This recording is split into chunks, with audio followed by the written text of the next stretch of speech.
Varizes. Elas são muito mais que linhas finas ou grossas que deixam a nossa perna mais feia. Elas podem se tornar um grave problema de saúde quando não são cuidadas. Mas como prevenir? E como elas aparecem? Como tratar delas? Quem vai explicar tudo isso pra gente é a cirurgiã vascular, doutora Priscila Narras. Tudo bem, doutora? Tudo bem, Patrícia. Prazer estar aqui com você. Prazer, muito grande e obrigada por ter vindo. Eu que agradeço a oportunidade. Doutora, existem muitos mitos sobre vasinhos, varizes. Afinal das contas, o que são vasinhos e varizes? São diferentes, né? São coisas diferentes, ambas são estruturas vasculares, porém, os vasinhos estão na superfície da pele. Então, eles são bem fininhos, vermelhinhos, às então, vezes normalmente arroxeados. Ah, tá, mas pode ser o roxinho também, mas são mais Roxinho fininhos. também. Bem fininhos e bem na superfície. Tanto que se a gente apertar o dedinho, ele desaparece. Sei. Esses são os vasinhos, são chamados de telangiectasias. As varizes não, são estruturas também vasculares, porém elas estão abaixo da pele. Então, se eu puxar a pele, a variz fica embaixo. Se eu puxar a pele, o vasinho vem junto com a pele. Então, são estruturas em níveis de profundidade. Muita gente confunde um com o outro, né? Confunde e acham que um vai virar o outro ou que o outro E não dá tem nada a um. ver. Não, vasinhos vão ser sempre vasinhos, varizes vão ser sempre varizes. Então, e varizes é um problema grave. É um problema grave. Muitas vezes isso é confundido com um problema estético, porque ele é Mas não é só visível. estético. Não, se nós não tratarmos as varizes de longa duração, elas podem acarretar num futuro bastante tardio até a formação de úlceras, que são aquelas feridas. Atualmente, é uma grande causa de afastamento temporário de trabalho a formação de úlceras decorrentes de varizes. Então, é um problema de saúde pública, inclusive. Olha, e é um problema genético.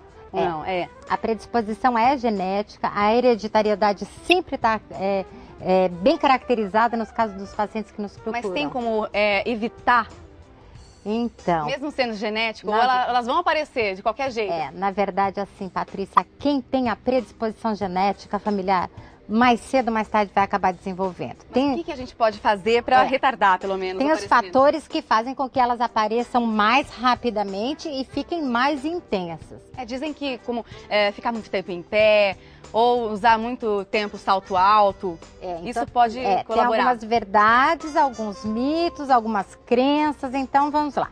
Ficar muito tempo em pé realmente dá varizes? Não é que ficar em pé dá varizes. Para quem tem a predisposição familiar, ficar longos períodos parada em pé é prejudicial, porque aumenta muito a pressão nas pernas, nas veias dos pés e das pernas.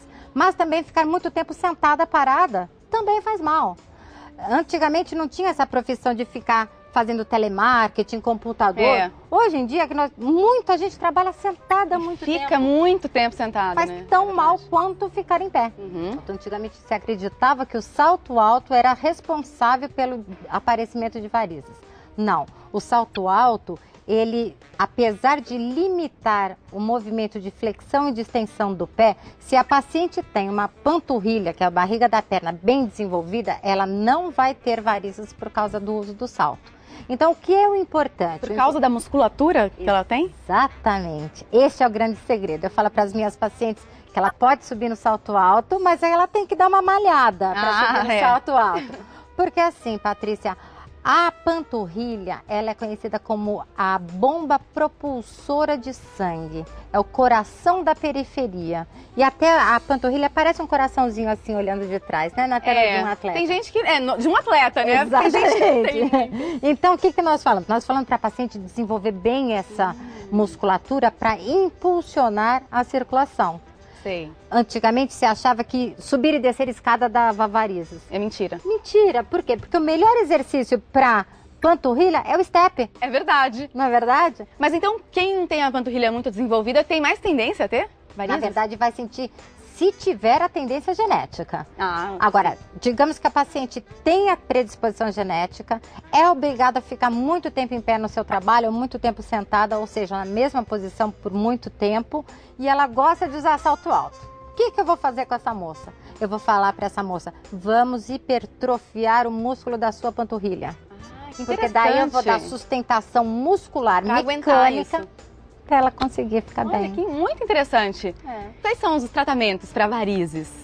Então, assim, vasinho, como nós colocamos, são os vasinhos superficiais, são os vermelhinhos. Os vermelhinhos que aparecem. Nós vamos fazer a escleroterapia. O que é isso, doutora? É a injeçãozinha de substâncias químicas. Então, eu vou induzir a cicatrização daquilo. O vasinho, ele é uma estrutura tubular, como se fosse um tubinho. Então, eu vou jogar uma substância lá dentro que vai fazer ele cicatrizar e fechar. Quando ele fecha, eu deixo de olhar o sangue que corre lá dentro. Então, ele fica transparente. A escleroterapia química é um procedimento para ser feito por quem, primeiro, é capacitado tecnicamente e, segundo, goste de fazer. Isso é importante também. Tem que fazer com amor. Porque não dá para fazer tudo na vida, né? Não dá para fazer rápido, não dá para fazer num instantinho. Por quê? Porque é uma coisa delicada, sutil. Então, vai injetar aquele líquido dentro daquele vasinho, não é para deixar hematoma. Não é para ficar roxo. As pacientes falam assim, fiquei toda roxa. E não é para ficar, então. Não é. Se ficou roxa, alguma coisa errada. Arrebentou, coisa que não era para arrebentar. Porque se eu estou injetando dentro do vaso... Não tem como. É para ele estar íntegro, não é para ele sangrar. Nós vemos o que está por cima. Por baixo são as veias reticulares. Elas estão abaixo da camadinha de gordura da pele. Então, veja, se eu... Tem uma ilustração aqui. Tem aqui um desenho bastante esquemático para vocês poderem entender. A perna da gente, ela tem toda uma rede de veias. Isso aqui é chamado sistema... bastante. Reticular, retículos de rede mesmo, né? E tem a safena magna, que é uma veia maior que corre na perna, e a safena parva, que é uma outra safena também na barriga da perna. Então, ou seja, a safena, ela é uma veia do coração? Não, todo Patrícia, todo mundo pergunta isso. É verdade. Por quê? Porque quando entope uma artéria do coração, os cirurgiões cardíacos, que não sou eu, eles abrem a perna do paciente, tiram um pedaço desta safena para fazer... E coloca no coração, fazer a ponte, cardíaca. A famosa ponte safena. Exatamente. Quando varizes de longa duração, a safena, que era toda lisinha, bonitinha, fica toda enrugadinha. Fica toda zigue-zagueada. Esse zigue-zague que se classifica como variz. E aí tem que tirar. Aí eu tenho que tirar. Na verdade, existem os tratamentos minimamente invasivos e existe a cirurgia convencional, em que eu faço um cortinho aqui, faço um cortinho lá em cima e tiro tira toda essa fena. Eu conversei aqui com a doutora Priscila Narras, que deu uma aula aqui sobre varizes. Muito obrigada pela sua participação, doutora. Muito prazer. É todo meu, Patrícia. Obrigada. Obrigada. Gostou das dicas da doutora Priscila Narras? Mas se você está sofrendo com varizes, não se descuide. Procure já um especialista.